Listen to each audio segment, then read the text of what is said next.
വണക്കം മക്കളെ. അപ്പോൾ എന്നത്തെ പോലെ ഇന്ന് ഞാൻ പേരിൽ വെറുതെ ഇങ്ങനെ ഇരിക്കുകയായിരുന്നു കേട്ടോ. പുറത്തേക്ക് നോക്കിയപ്പോൾ അതായത് ചെമ്പരത്തി ആയിട്ട് എനിക്ക് പല ഐറ്റംസുകൾ അറിയാം. നമുക്കൊരു ഐറ്റംസ് ആയിട്ട് നോക്കിയാലോ.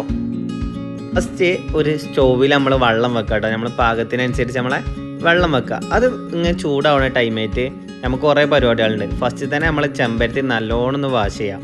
ഒരു ഫ്രൈ പാൻ്റെ ചട്ടി എടുക്കുക. എന്നിട്ട് ഈ 2 ചെമ്പരത്തിയും അതിലിട്ടിട്ട് നല്ലോണം വാട്ടണം കേട്ടോ. ഇതതിൻ്റെ ഒരു നല്ല കടും റോസ് നിറമാവണ വരെ വാട്ടണം. ഒന്നാമത് ഈ ബാക്ടീരിയകളും പുറത്തില്ലതല്ലേ, അപ്പോൾ നല്ലോണം ഒന്ന് ക്ലീൻ ആക്കുക കേട്ടോ. അപ്പോൾ ഇതിന് നമ്മളെ വെള്ളമൊക്കെ ഇങ്ങനെ തിളക്കണ വെള്ളത്തേക്ക് നമ്മളെ ഈ ചെമ്പരത്തി ഇട്ട് കുറച്ച് സമയം നമ്മൾ വെയിറ്റ് ചെയ്യണം. ഒരു റോസ് കളർ ആവണ വരെ നമ്മൾ വെയിറ്റ് ചെയ്യാം. ഈ ഒരു നിറം ആവും കേട്ടോ. ആ ടൈമിൽ നമ്മൾ സ്പൂൺ എടുത്തുക്കാണ്ട് അതിലെ ചെമ്പരത്തി ഫുള്ള്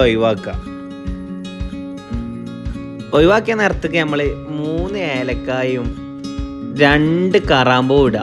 എന്നിട്ട് ആവശ്യത്തിന് ഷുഗർ ലോലിൽ ഷുഗർ ഇടുക കേട്ടോ. എന്നിട്ട് നല്ലോണം ഇളക്കുക. അപ്പോൾ നമ്മളെന്തായി ചെമ്പരത്തി ചായ റെഡി ആയിട്ടോ. ഇത്ര സിമ്പിളാണ്.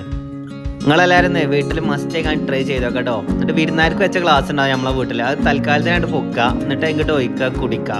അടിപൊളി ചായ. ചായ നിങ്ങൾ കുടിച്ചിട്ടുണ്ടല്ലേ? കല്യാണത്തിന് കിട്ടൂട്ടോ ചായ. നിരത്തി വെച്ചിട്ട്. അതിന് സന്ദീപ് വണക്കം. Bye bye.